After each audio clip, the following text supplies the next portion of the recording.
Alhamdulillah, pada kesempatan kali ini saya pribadi mudah-mudahan tidak salah dalam mengurai suatu latifah yang ada di dalam diri kita. Para pecinta Suryayati 99, saya akan membahas kunci membuka 7 latifah. Yang pertama, latifatul qalbi. Di sini letaknya sifat-sifat syaitan, iblis, kekufuran, kemusyrikan, ketahayulan, dan lain-lain. Letaknya 2 jari di bawah susu sebelah kiri. Kita buat zikir sebanyak-banyaknya.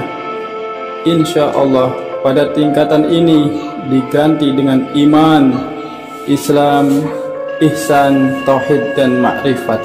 Yang kedua, latifatur ruh. Di sini letaknya sifat bahimiyah, binatang jinak, menuruti hawa nafsu. Letaknya 2 jari di bawah susu sebelah kanan.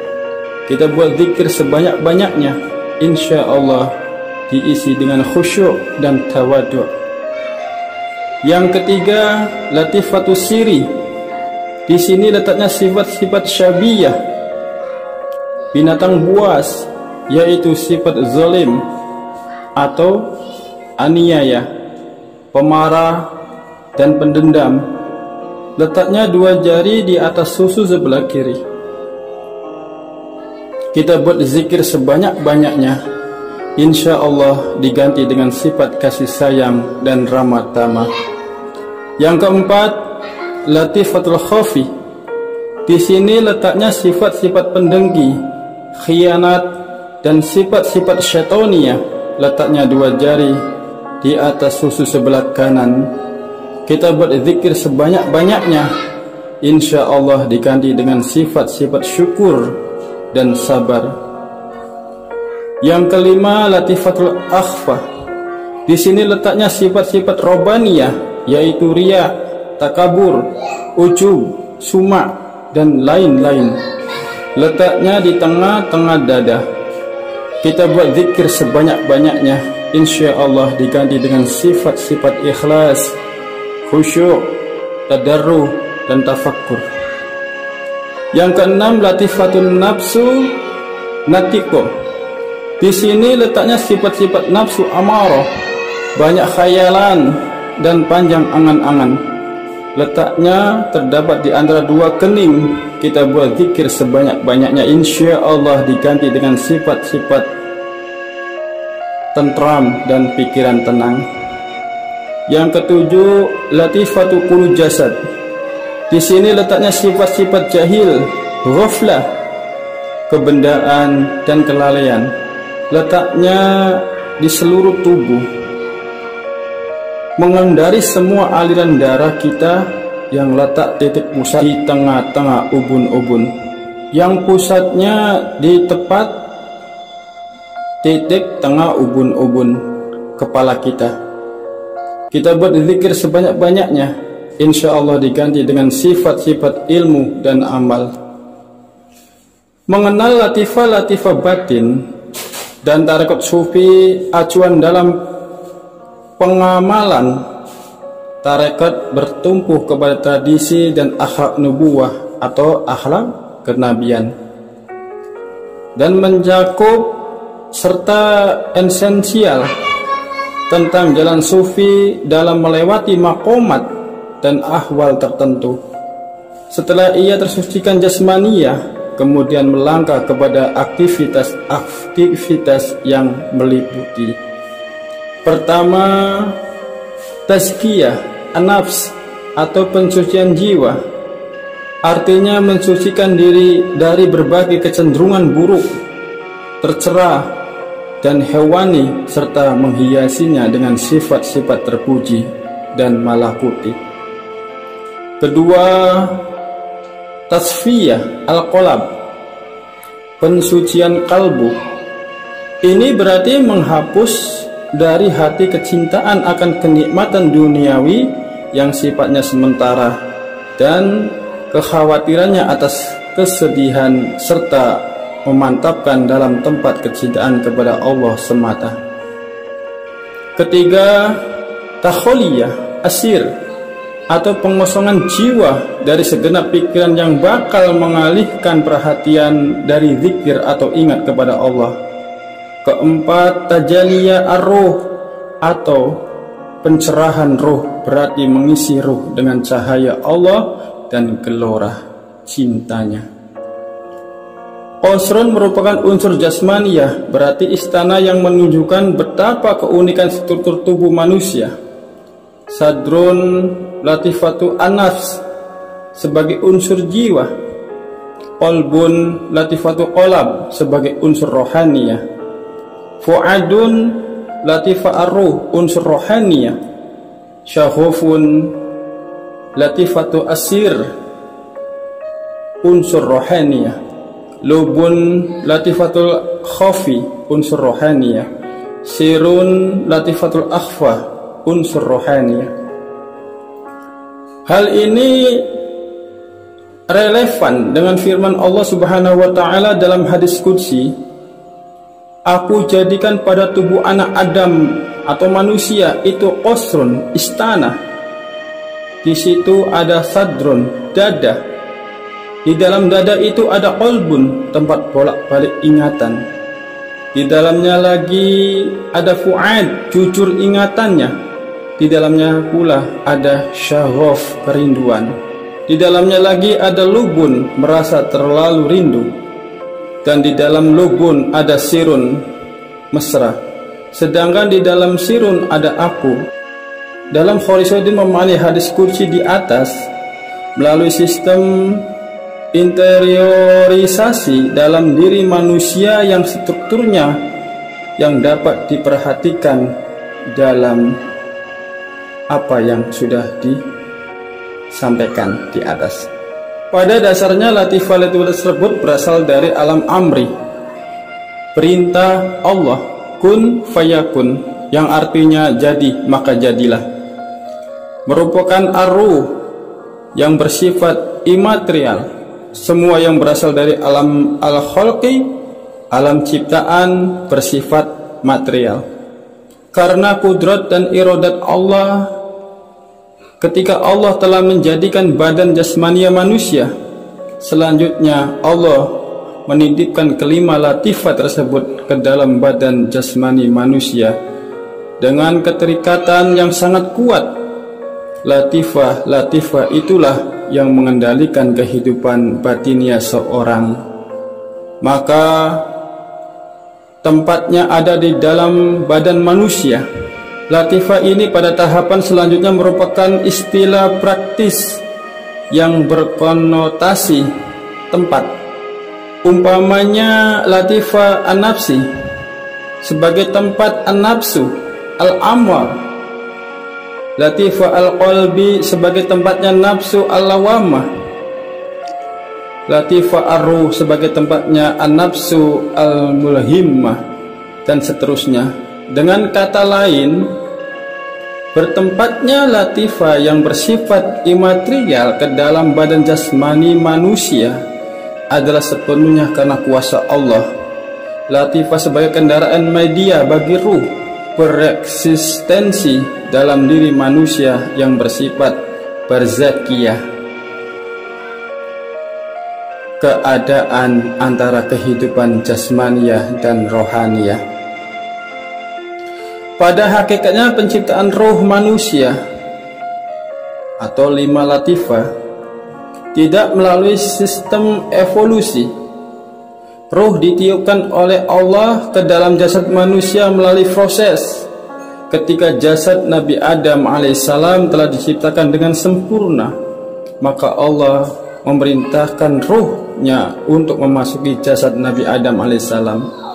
Maka dengan enggan ia menerima perintah tersebut. Ruh memasuki jasad dengan berat hati karena harus masuk ke tempat yang gelap. Akhirnya ruh mendapatkan sabda Allah, Jika seandainya kamu mau masuk dengan senang, maka kamu nanti juga akan keluar dengan mudah dan senang. Tetapi bila kamu masuk dengan paksa, maka kamu pun akan keluar dengan terpaksa. Ruh memasuki melalui ubun-ubun, kemudian turun sampai ke batas mata, selanjutnya sampai ke hidung, mulut, dan seterusnya sampai ke ujung jari kaki. Setiap anggota tubuh Adam yang dilalui roh menjadi hidup, bergerak, berucap, bersin, dan memuji Allah. Dalam proses ini muncul sejarah mistik tentang karakter manusia, sejarah sholat, takbir, rukuk, dan sujud, dan tentang struktur rohani manusia atau roh, jiwa, dan raga. Bahkan dalam Al-Quran tergambarkan ketika roh sampai ke lutut, maka Adam sudah tergesa-gesa ingin berdiri. Sebagaimana firman Allah, manusia tercipta dalam tergesa-gesa. Pada proses penciptaan anak Adam pun juga demikian. Proses persatuannya roh ke dalam badan melalui tahapan. Ketika sperma berhasil bersatu dengan ovum dalam rahim seorang ibu, maka terjadilah zigot, sel calon janin yang diploid. Ketika itulah Allah meniupkan sebagian ruhnya, yaitu ruh al-hayat. Pada tahapan selanjutnya Allah menambahkan ruhnya, yaitu ruh al-hayawan. Maka jadilah ia potensi untuk bergerak dan berkembang serta tumbuh yang memang sudah ada bersama dengan masuknya ruh al-hayat. Sedangkan tahapan selanjutnya adalah peniupan ruh yang terakhir, yaitu ketika proses penciptaan fisik manusia telah sempurna. Bahkan mungkin setelah lahir Allah meniupkan ruh al-insan, hakikat Muhammadiyah. Maka dengan ini manusia dapat merasa dan berpikir sehingga layak menerima taklif syar'i atau kewajiban syariat dari Allah dan menjadi khalifahnya. Itulah 3 jenis ruh dan nafs yang ada dalam diri manusia. Sebagai potensi yang menjadi sudut pandang dari fokus pembahasan latifah atau kesadaran, 5 latifah yang ada di dalam diri manusia itu adalah tingkat kelembutan kesadaran manusia, sehingga yang dibahas bukan hakikatnya, tetapi hakikat adalah urusan Tuhan. Tetapi aktivitas dan karakteristiknya latifah qalab, bukan qalab jantung jasmania itu sendiri, tetapi suatu latifah kelembutan atau kesadaran yang bersifat robaniyah, ketuhanan, dan rohaniyah. Ia berada dalam qalab jantung manusia sebagai media bereksistensi. Menurut Al-Ghazali, di dalam jantung itulah memancarnya ruh manusia itu. Latifah inilah hakikatnya manusia. Ialah yang mengetahui, dia yang bertanggung jawab, dia yang akan disiksa, dan dia diberi pahala. Latifah ini pula yang dimaksudkan sabda Rasulullah Muhammad SAW, sesungguhnya Allah tidak akan memandang rupa dan hartamu, tetapi ia memandang hatimu. Latifah al-qalab bereksistensi di dalam jantung jasmania manusia. Maka jantung fisik manusia ibaratnya sebagai pusat gelombang, sedangkan letak di bawah susu kiri jarak 2 jari yang dinyatakan sebagai letak latifah qalab adalah ibarat channelnya. Jika seseorang ingin berhubungan dengan latifah ini, maka ia harus berkonsentrasi pada tempat ini. Latifah ini memiliki nur berwarna kuning yang tak terhingga di luar kemampuan indera fisik. Pemirsa sudah jadi yang dimuliakan Allah Subhanahu wa Ta'ala. Demikian juga dengan latifah ar-ruh. Dia bukan ruh atau hakikat ruh itu sendiri, tetapi latifah ar-ruh adalah suatu identitas yang lebih dalam dari latifah al-qalb. Dia tidak dapat diketahui hakikatnya, tetapi dapat dirasakan adanya dan diketahui gejala dan karakteristiknya latifah ini. Latifah ini terletak di bawah susu kanan jarak 2 jari dan condong ke arah kanan. Warna cahayanya merah yang tak terhingga. Selain tempatnya sifat-sifat yang baik, dan latifah ini bersemayam sifat bahimiyah atau sifat binatang jinak. Dengan latifah ini pula seorang salik akan merasakan fana al-sifat, hanya sifat Allah saja yang kekal. Dan tampak pada pandangan batiniah, latifah asyiri merupakan latifah yang paling dalam, terutama bagi para sufi besar terdahulu, yang kebanyakan hanya menginformasikan tentang 3 latifah manusia, yaitu qalbun, ruh, dan sirun. Sufi yang pertama kali mengucapkan sistem interiorisasi latifah manusia adalah Amir bin Usman al-Makki, yang menurut manusia terdiri dari 4 lapisan kesadaran, yaitu raga, qalbun, ruh, dan sirun. Dalam temuan Imam Ar-Rabbani Al-Mujaddid, latifah ini belum merupakan latifah yang terdalam. Ia masih berada di tengah-tengah latifah ar-rohaniyat manusia. Tampaknya inilah sebabnya sehingga Al-Mujaddid dapat merasakan pengalaman spiritual yang lebih tinggi daripada sufi sebelumnya. Seperti Ibnu Arabi, setelah ia mengalami ittihad dengan Tuhan, ia masih mengalami berbagai pengalaman rohaniyah, sehingga pada tataran tertinggi manusia ia merasakan sepenuhnya bahwa abid dan ma'bud adalah berbeda. Manusia adalah hamba, sedangkan Allah adalah Tuhan. Hal yang diketahui dari latifah ini adalah ia memiliki nur yang berwarna putih berkilau, terletak di atas susu kiri jarak sekitar 2 jari, berhubungan dengan hati jasmania, hepar. Selain latifah ini merupakan manifestasi sifat-sifat yang baik, ia juga merupakan sarangnya sifat sabu'iyah atau sifat binatang buas. Dengan latifah ini seseorang salik akan dapat merasakan fa' fil Zat Allah saja yang tampak dalam pandangan batiniah.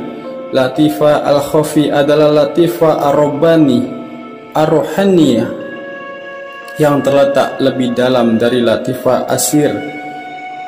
Penggunaan istilah ini mengacu kepada hadis Nabi Muhammad SAW, sebaik-baik zikir adalah khafi dan sebaik-baik rizki adalah yang mencukupi.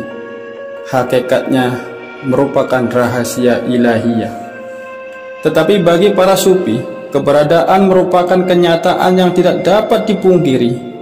Cahayanya berwarna hitam, letaknya berada di atas susu sebelah kanan, jarak 2 jari condong ke kanan, berhubungan dengan limpa jasmani.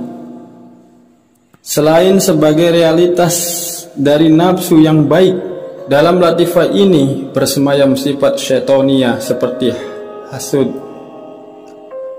kibir, takabur, sombong, khianat, dan serakah.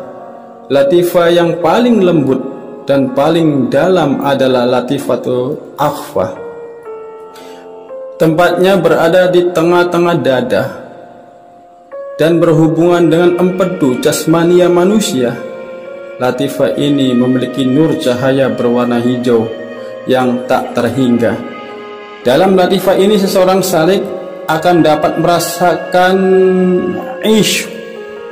kerinduan, yang mendalam kepada baginda Nabi besar kita Muhammad sallallahu alaihi wasallam, sehingga sering-sering rohanian Nabi datang mengunjungi, relevan dengan pendapat Al-Qushairi yang menegaskan tentang 3 alat dalam tubuh manusia dalam upaya kontemplasi, yaitu pertama qalbun yang berfungsi untuk mengetahui sifat-sifat Allah, kedua roh berfungsi untuk mencintai Allah, dan ketiga sir berfungsi untuk melihat Allah.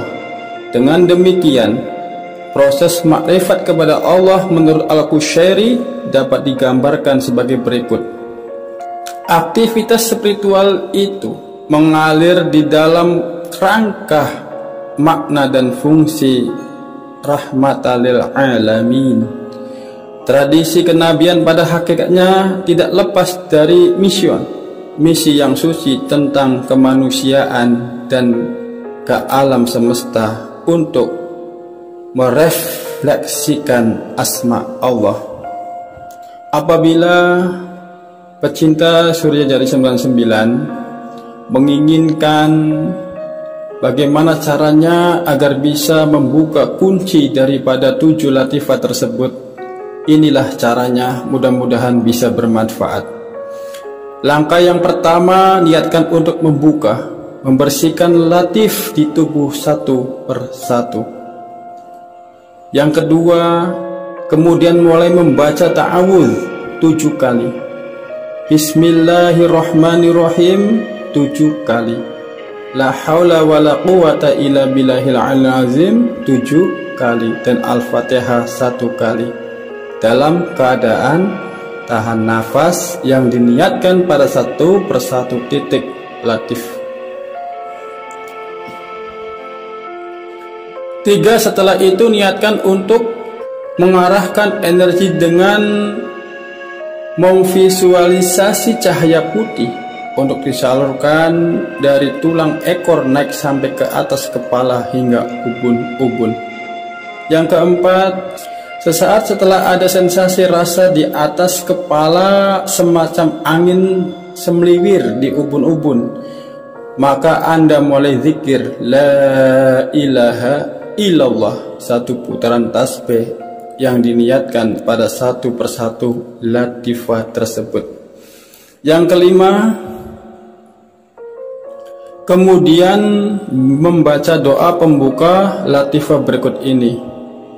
Antaziru wurudal faidi minadzati alladzi ma'i wa ma'a kulli dzarratin min dzarratil alami ala titik-titik biwasitati masyaahinal kirami ta'ala alaihim ajma'in.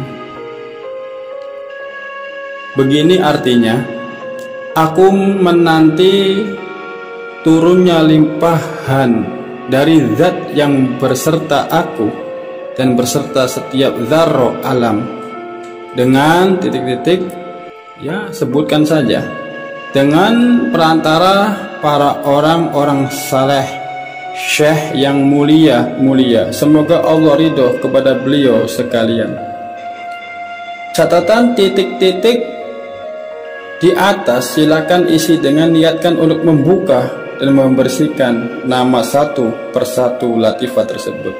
Lakukan selama 7 hari berturut-turut dan Anda akan mengalami suatu hal positif, mendapat pencerahan ilahi dengan terbuka hijab-hijab penghalang, sehingga ibadah semakin khusyuk dan mempermudah memahami ilmu agama, terjauh dari sifat-sifat buruk.